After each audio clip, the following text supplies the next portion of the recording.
Right. మేం చేసే అక్రమ వ్యాపారం, అక్రమ దంద ఆపడం ఎవ్వరి తరం కాదు. ఎన్ని న్యూస్లలో, ఎన్ని దినపత్రికలలో రాసుకోండి, ఎవ్వరన్నా మాట్లాడండి, కానీ మేము ఆపం, మా దంద ఆపం. అక్రమంగా నోరు లేని మూగ జీవాల్ని తరలించే మా వ్యాపారం చేస్తాం.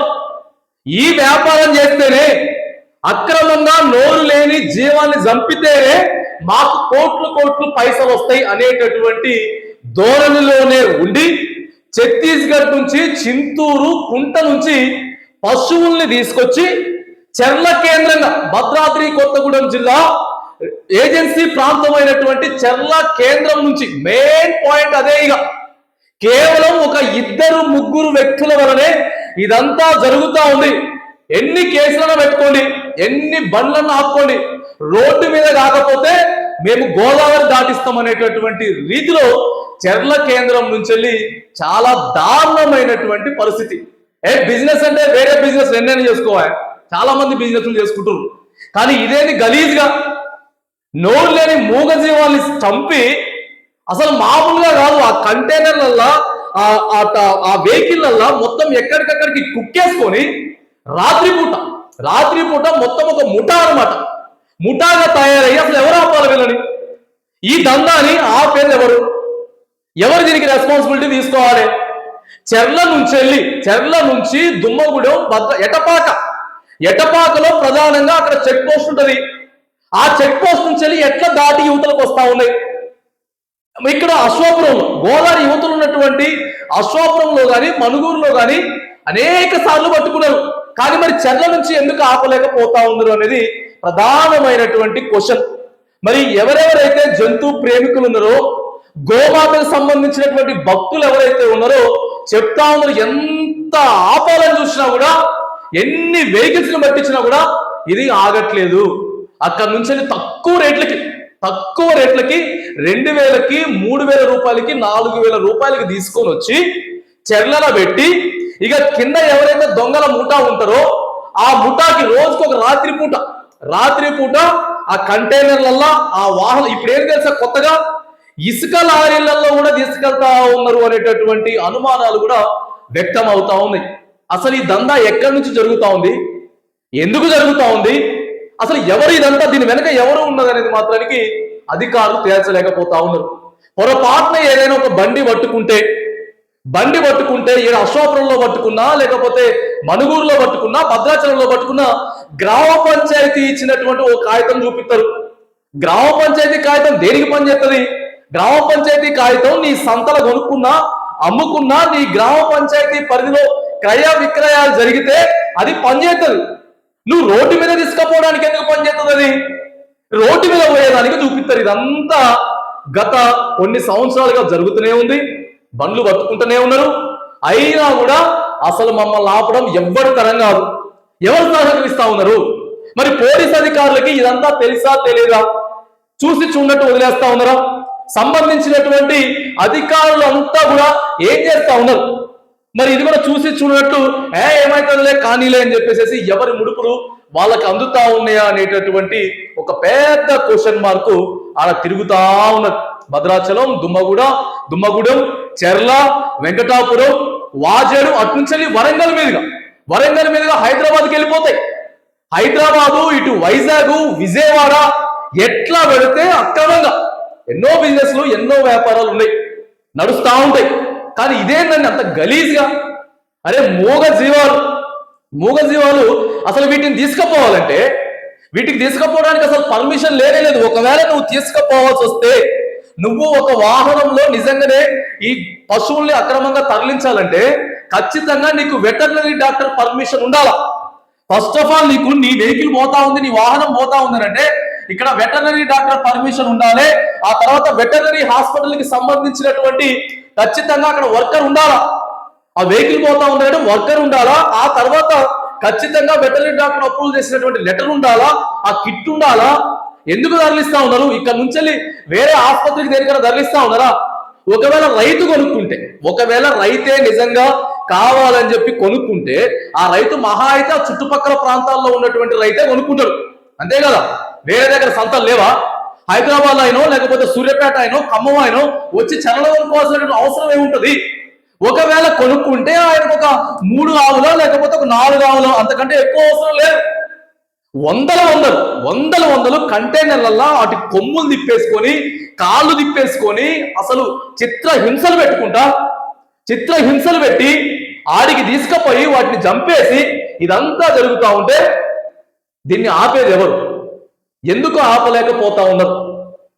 ఎన్ని వాహనాలు పట్టుకున్నా, ఎంతమంది మీద బైండర్ కేసులు బుక్ చేసినా అయినా కూడా ఎక్కడా కూడా కొంచెం కూడా చలనం లేదు.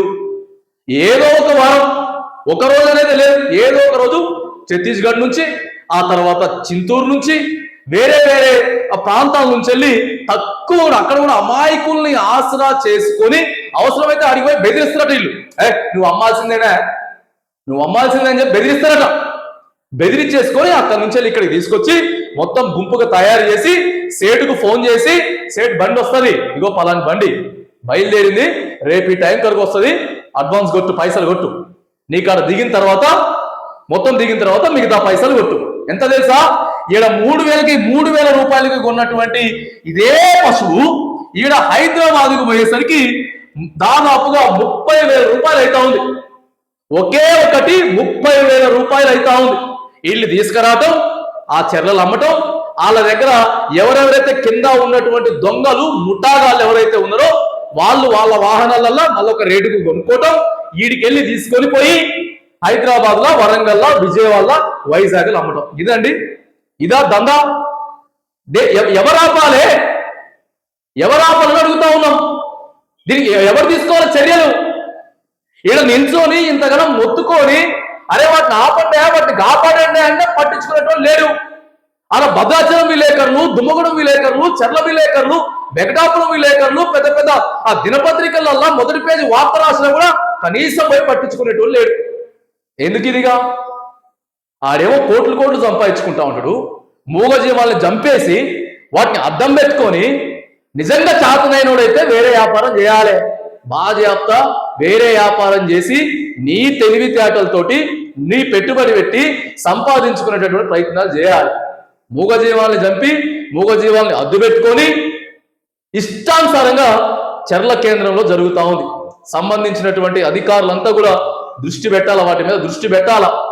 రాత్రిపూట 2 గంటలకి 1 గంటకి ఇదే కథ. ఇక రాత్రి అయితే చాలు ఇక అక్కడికి వెళ్ళి బయలుదేరి పోతా ఉంటాయి. ఏం పర్మిషన్లు ఉన్నాయి? పర్మిషన్లు లేని ఎట్లా ఇక్కడ నుంచి తీసుకొని పోతా ఉన్నారు? ఇదంతా ఏం జరుగుతా ఉంది అనేటటువంటి దాని మీద ఖచ్చితంగా సంబంధించినటువంటి అధికారులంతా కూడా, ఇంకా ఎవరెవరైతే గో సంరక్షకులు, గో ప్రియులు, జంతు ప్రేమికులు ఎవరెవరైతే ఉన్నారో దీని మీద ఒక ఉద్యమం చేయాల్సినటువంటి అవసరం అయితే ఉంది. ఖచ్చితంగా దీని మీద ధర్నాలు, రాస్తా రోకోలు జిల్లా కేంద్రంగా, నియోజకవర్గాల కేంద్రంగా, పట్టణ కేంద్రంలో ఈ రవాణాని అడ్డుకోవడం కోసం కఠినమైనటువంటి చర్యలు తీసుకురావడం కోసం ఒక్కసారి వెహికల్ దొరికిందంటే, ఒక్కసారి వెహికల్ దుమ్మగూడెంలో దొరికినా, భద్రాచలంలో దొరికినా, ఆ చుట్టుపక్కల ప్రాంతాల్లో ఎక్కడ దొరికినా కూడా ఈ వెహికల్ ఏ వెహికల్ అయితే దొరికిందో ఆ వెహికల్ పర్మనెంట్ గా సీజ్ చేసేసేయాలి. పర్మనెంట్ గా సీజ్ చేసి ఆ వెహికల్ ని వదలడానికి లేదుగా. అలాంటి నిర్ణయాలు తీసుకొస్తేనే, అలాంటి ఏదైనా చట్టం తీసుకొస్తేనే ఇంకొకటి బండి పెట్టాలంటే భయపడతాడు. వాడు బండి పెట్టాలంటే వాడు లక్షలు పెట్టి బండి కొనుక్కుంటాడు కదా. ఇలా పోతే నాకు హైదరాబాద్కి నేను ఉత్తగా పోతే నాకు 10,000 15,000 వస్తున్నాయి, ఇది తీసుకపోతే నాకు 50,000 వస్తున్నాయి అని చెప్పి వాడు పోతాడు కదా సంతోషంగా. అప్పుడు ఖచ్చితంగా వీడి వెహికల్ సీజ్ చేస్తే ఇంకొకడు వెహికల్ పెట్టడానికి ఉత్సాహోసుకుంటాడు అనమాట. అప్పుడు ఈ దందాన్ని ఆపేదానికి ఖచ్చితంగా అవసరం ఉంటుంది. తర్వాత కఠినమైనటువంటి నాన్ బెయిలబుల్ కేసులు బుక్ చేయాలి. పంచాయతీ సెక్రటరీ ఎట్లా సంతకం పెట్టిండు, దీన్ని దేనికోసం వాడుతా ఉన్నారు? అరే ఆర్ఎంబి రోడ్డు పర్మిషన్ ఇవ్వాలి కదా, నువ్వు ట్రాన్స్పోర్ట్ చేయాలంటే నీకు గ్రామ పంచాయతీ అయినా ఏం సరిపోతుంది ఆయన పర్మిషన్ ఇస్తే? ఇగో ఇది ఇంత దారుణమైనటువంటి పరిస్థితులు చెర్ల కేంద్రంగా జరుగుతూ ఉన్నాయి. చూసి చూడనట్టు సంబంధించినటువంటి అధికారులంతా కూడా వదిలేస్తా ఉన్నారు. పశువుల్ని తీసుకుపోయి దారాతి అసలు మామూలు దారుణంగా కాదు, తీసుకుపోయేసి మేపుకుంటా. ఒక్కోసారి ట్రాన్స్పోర్ట్ లేకపోతే చిన్నగా అడికెళ్ళి మేపుకుంటా గోదావరికి వచ్చి, గోదావరి నుంచి దాటించి ఈ నుంచి మేపుకుంటా ఓ 10 రోజులకు కూడా పట్టణాలకు తరలిస్తా ఉన్నారు. అంటే ఏం జరుగుతా దీని మీద ఎంత ఘనం దందా జరుగుతా ఉంది, ఎంత ఎంత పైసలు దీని మీద సంపాదిస్తా ఉన్నారు అనేది ఒకసారి ఆలోచన చేసుకోవచ్చు. ఇప్పటికైనా సరే ఈ అక్రమ రవాణా పైన, పశువులు మూగజీవాల అక్రమ రవాణా పైన ఖచ్చితంగా యుద్ధం చేయాల్సినటువంటి అవసరం ఉన్నది. అధికారుల మీద ఒత్తిడి తీసుకురావాల్సినటువంటి అవసరం ఉన్నది. సంబంధిత అధికారులంతా కూడా ఖచ్చితంగా దీని మీద సమగ్రమైనటువంటి విచారణ జరపాలి. అసలు ఎవరు దీనికి పాత్రదారులు, ఎవరు సూత్రధారులు, ఎవరు ఎక్కడి నుంచి వస్తా ఉన్నాయి, ఏం జరుగుతా ఉంది, పర్మిషన్లు లేని మూగజీవాల్ని ఎట్లా తరలిస్తా ఉన్నారు అనేటటువంటి దాని మీద లోతుగా అధ్యయనం చేస్తే తప్ప, లేకపోతే ఈ మూగజీవాల ప్రాణాలు ఉంటే అవి పోతూనే ఉంటాయి. మామూలుగా కాదు. అరే మన ఇంట్లో కుక్క పిల్లలను లేకపోతే చిన్న చిన్న పశువులను దేన్నో పెంచుకుంటా ఉంటాం. అది చచ్చిపోయినా లేకపోతే దానికి చిన్న రక్తం వచ్చినా కూడా ఎటువంటి పరిస్థితి. ఇప్పుడు ఎంతో మంది ఇళ్లలో చిన్న చిన్న మూగజీవాలను పెంచుకుంటా ఉన్నాం, ఎవరికి ఇష్టం వచ్చింది వాళ్ళని. దానికి ఏదైనా జరిగితే పరిస్థితి ఏంది? మంది రాగలే అని వదిలేసుకోవడం కరెక్ట్ కాదు. ఖచ్చితంగా దీని మీద ఖండిస్తా ఉన్నాం. Y7 తెలుగు న్యూస్ మాత్రానికి దీని మీద ఖచ్చితంగా పోరాడేదానికి మాత్రం సిద్ధంగా ఉంది. ఎంత దూరమైనా పోతాం, ఎన్ని ఎపిసోడ్లైనా చేస్తాం. ఖచ్చితంగా ఈ అక్రమ రవాణా ఏదైతే ఉందో దాన్ని ఆపడానికి పోరాటం చేస్తామని చెప్పేసి కూడా చెప్తా ఉన్నాం.